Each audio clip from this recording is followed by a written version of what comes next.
Okay. Alright, so I'm back with a plate, 2 things of toast, and a bucket of butter. And a butter. Okay. Without So, knowing what else to do, I follow Misha, who is beckoning me into the hallway with the creepy painting and down the stairs. creepy ass demon painting. We descend even below the lobby where I met Mutao, down to the bottom floor.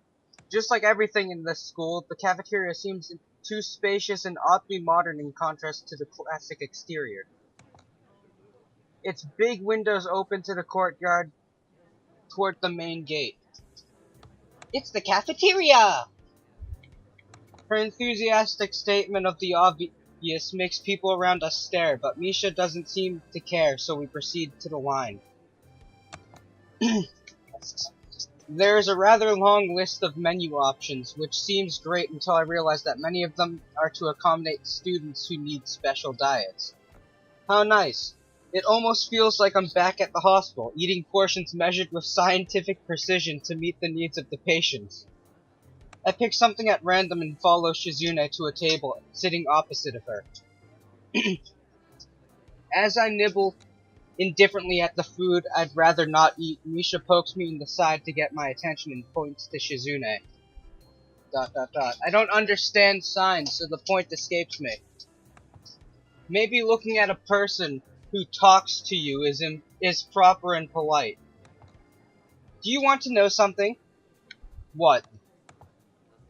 About anything. We're your guides, so you should ask if there is something. There's always something.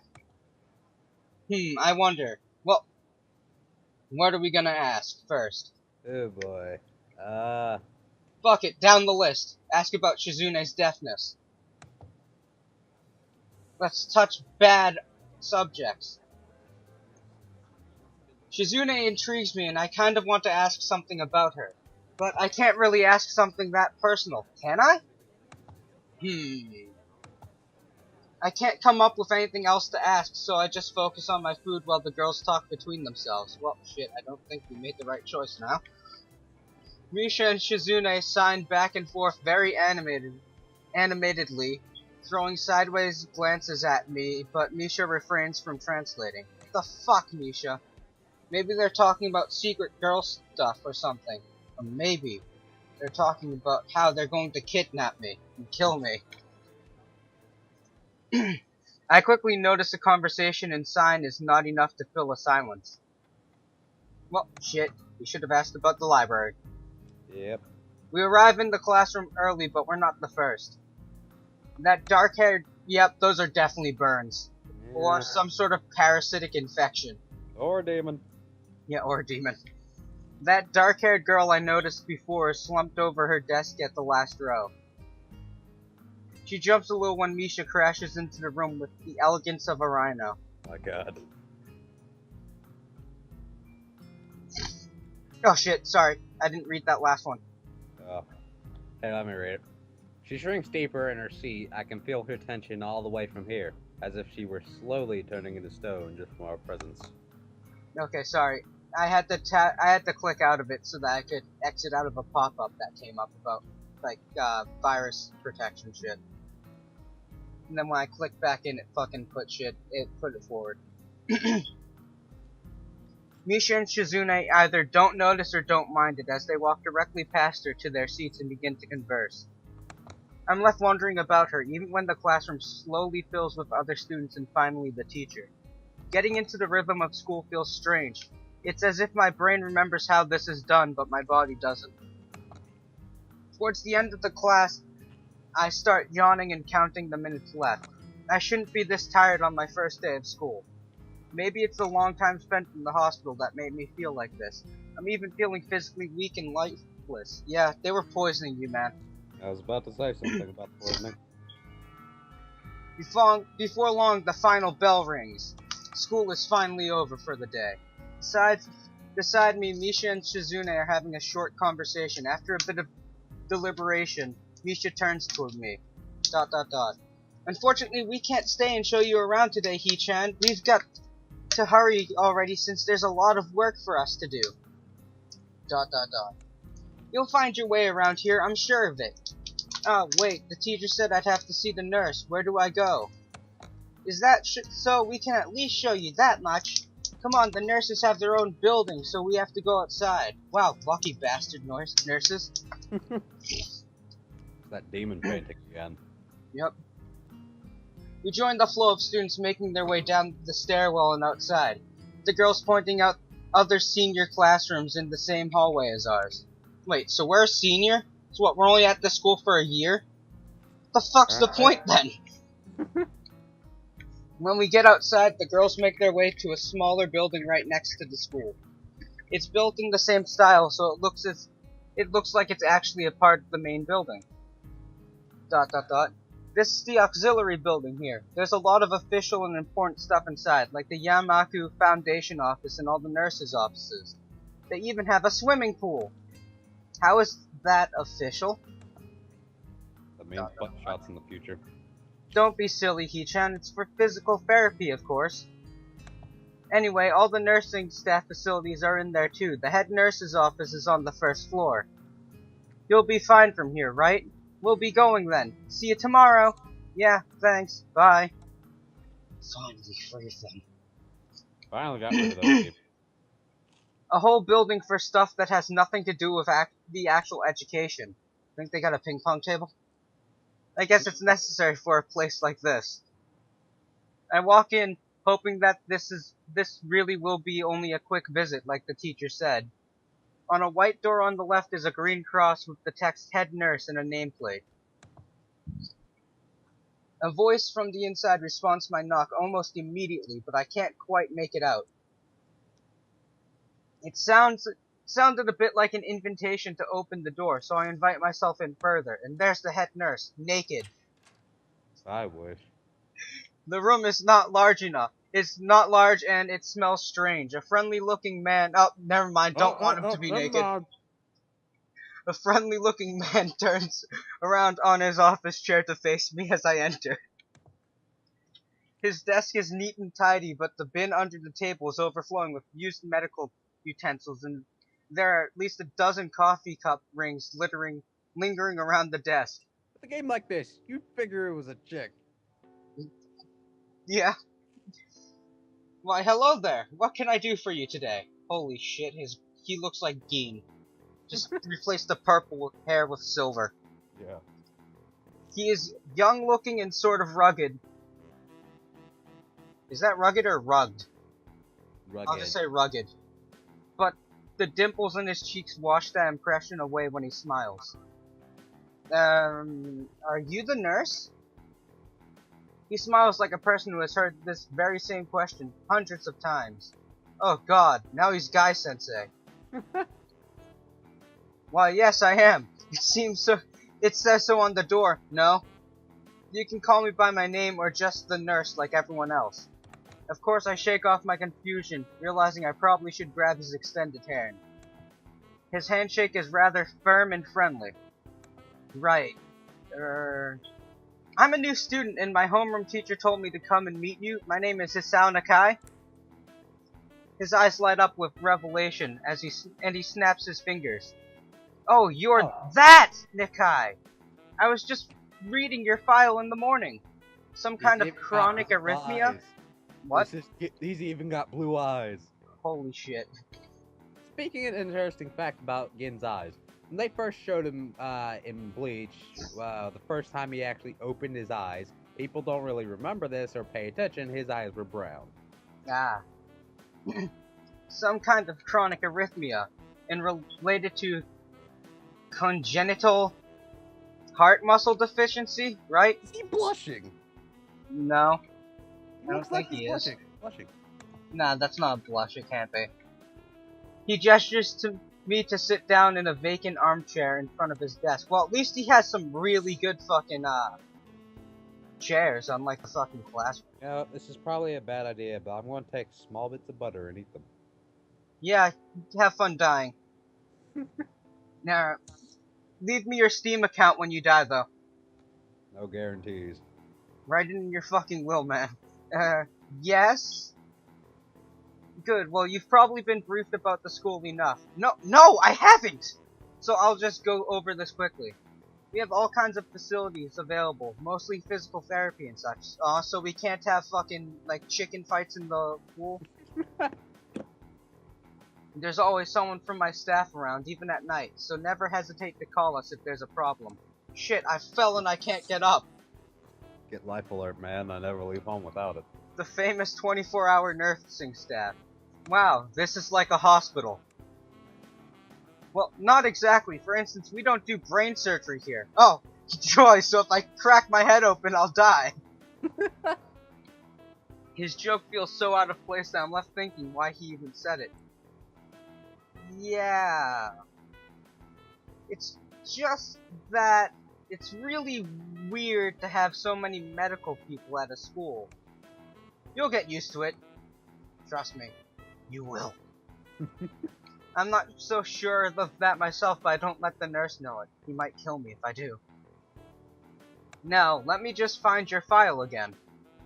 While he searches for something from his computer and shuffles stacks of paper around, I let my gaze wander around the room. It's the epitome of generic, I'd like to say. Beige walls and ceiling, dark gray laminate flooring, and all the equipment you'd expect from a school nurse's office. There's even a stapler! Another question, why was the teacher wearing a trench coat? I don't know. I mean, trench coats are cool and stuff, but you just never see anyone wear one anymore. Maybe he has like a hobby of flashing people at soccer games.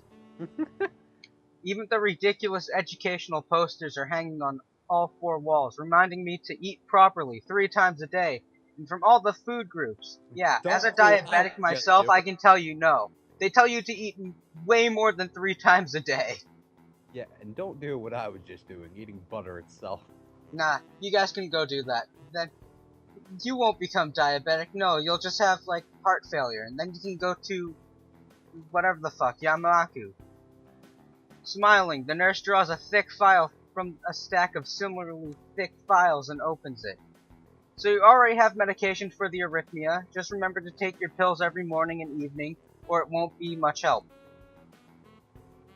Apart from that, do you do any sports, rash stuff, like, I don't know, boxing?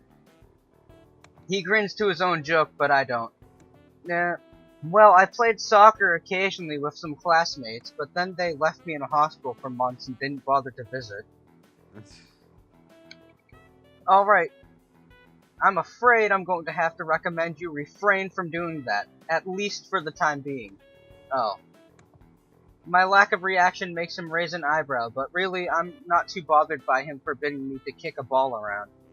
I guess I never did it out of burning passion for the sport, just to have something to do.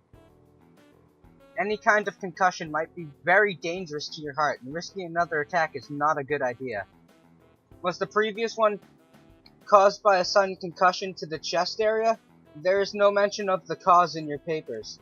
Not exactly. You see, I was attacked by demons. He's frowning.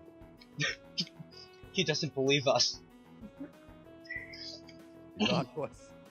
I sidestepped the question acceptably, and he glances at me over his papers with a more serious expression on his face. Still, you need to keep your body healthy, so some exercise would do you good. You ever think of getting stabbed with a zanpakuto? We have physical therapy and such available, as I said, but I don't think you really need such heavy measures. Wink. Just get some light exercise regularly. Brisk walks or even light jogging, jumping rope, that sort of thing. Swimming? Maybe. There's a pool here, I don't know if you've heard. Butt shots. I want to see the butt shots. So, I was told. You were? Very good. At any rate. And I'm sure you've been told this before. You just need to take care, not to overexert yourself. He wags his finger to emphasize the point. No need, really. I've heard this 1,000 times already. Absolutely no unnecessary risks. Take care of yourself. Okay, so we can't have an orgy. Got it. Yeah, and yet we'll be doing some heart-racing things in the future. He goes over my papers one more time and sets them on the desk, obviously content. Good, that's it then. Come meet me if you ever need something. So, do you carry condoms? I'm ushered out before I even realize it. A quick visit indeed. Now that I think about it, how old are all these people? I don't know. I end up standing in front of the main building and the auxiliary building, although to my eyes they still look one and the same. It's the first real look I get at the other students, so I watch people coming out of the school and going towards the gate or the dorms. Everyone seems to know where they are going, and I still keep thinking that most of them don't look too special for being students at a special school. And then again, neither do I. Does that make me one of them? One of us? One of us. One of us. Fuck. ... I should go somewhere too to prevent me from getting lost, and hopefully I won't get dragged to drink the punch. It's around dinner time, but I feel tired instead of hungry. The wariness in me only grows as I trudge towards the dorms, sit a little way apart from the main building complex. Ooh, that looks beautiful. Still confused as to why we're using realistic pictures. Because that looks beautiful. No, because they were too lazy to draw it out and just took pictures and put them on air. There's a garden of sorts between the school and the dorm. Shrubbery. The knights who say "Nyeh!" Flowers and that overbearing smell of fresh-cut grass that fills the atmosphere. It dawns on my tired mind that the smell feels novel because I haven't been outside at all for so long. What the fuck is that in the bottom left corner? I don't... I'm just gonna take a guess and say that's graffiti. It looks like an ogre, or like an orc. Oh, you're talking about that stick figure. No, the fucking face! Yeah, that looks like a stick figure to me. No, the giant face, like, to the right of that stick figure. Oh, wait, that's a fucking face? Holy shit. Look at I it! didn't notice that. It looks see like it an now. orc or something. I know, it's got a huge nose and everything. That's badass if they allow that shit to stay. The dorm building is big and made of red bricks. Like the others, it feels way too pompous for what it is. So I push forward, going inside. Well, you want to live in a nice building, don't fucking complain. It takes more time than necessary to fish out the key I was given from my pocket. Room 119. Despite the ornate exterior, the inside of the dorm is fairly new, functional, and boring. Just like in the main building, the halls and doors are wide to accommodate wheelchairs. The same goes for elevators at the ends of the hallway. I poke my head around the corner of the common room door. Inside, a few students are watching the television. One nods and gives a quick hello before turning back to the TV. Seems that only the girls around here are sociable. I suppose that's perfectly fine with me. More chicks for me, man. Yeah. I climb the stairs to the upper floor. Sadly, most of them are demons. Here, small corridors branch off from the main hallway. Each of these minor halls seems to have a toilet and shower as well as 4 rooms. Shit, we have to share a bathroom. God damn it. About halfway down the hall, I spy room 119. Is those stalker instincts kicking in? The nameplates on the rooms adjacent to mine are blank, so I guess there are just 2 of us here. Please No. let it be a chick. Okay, that's better. Please Like- let it be a chick. What? I said please let it be a chick. Yeah, because they'd have guys and girls in the same dorm. Yeah. Well, there was girls downstairs. It's the same building. They're probably just hanging out with friends. Light shines from below the door of room 117, so I knock lightly. Hello? Is anyone home?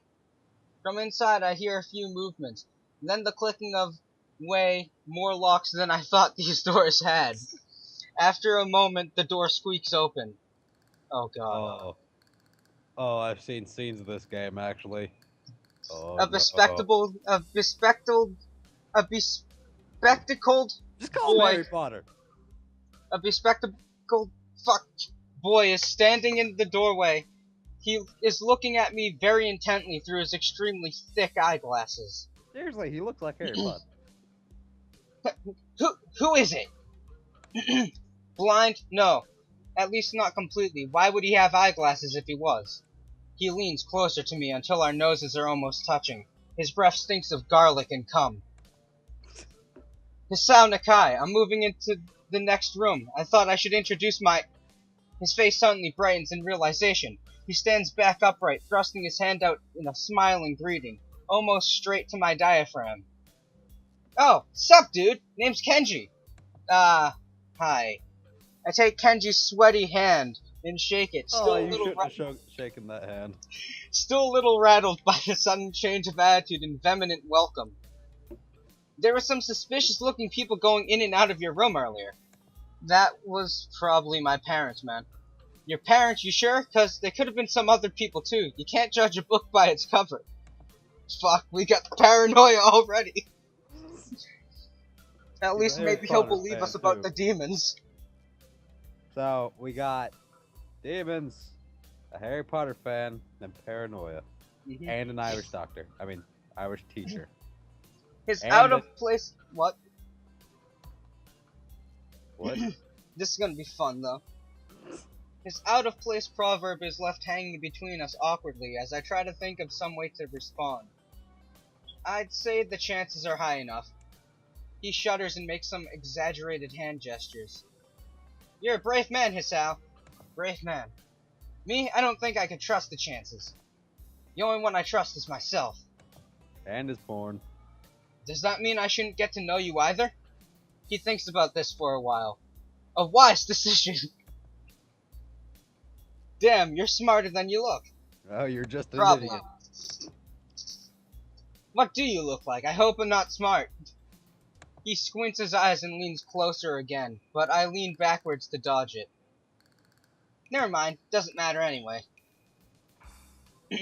With that, he turns, fumbles around for a moment in search of the door handle, and shuts the door behind him. I slide the key into the lock of the door marked 119. Bleak beige walls, white linen, a desk made of some type of light wood, ugly curtains. It's no one's room, impersonal, like my hospital room was. My bags are sitting at the foot of my bed, looking a lot emptier than they did this morning. The closet is sitting open, stocked with my clothes. Also, it seems there are a number of school uniforms hanging there as well. A note is pinned to the sleeve of one of the shirts. Oh my god! Why the hell is our nickname He-chan? Well, how the fuck did she guess that? Well, he said people have called him that before. Yeah, but how the fuck did she guess that on the first meeting?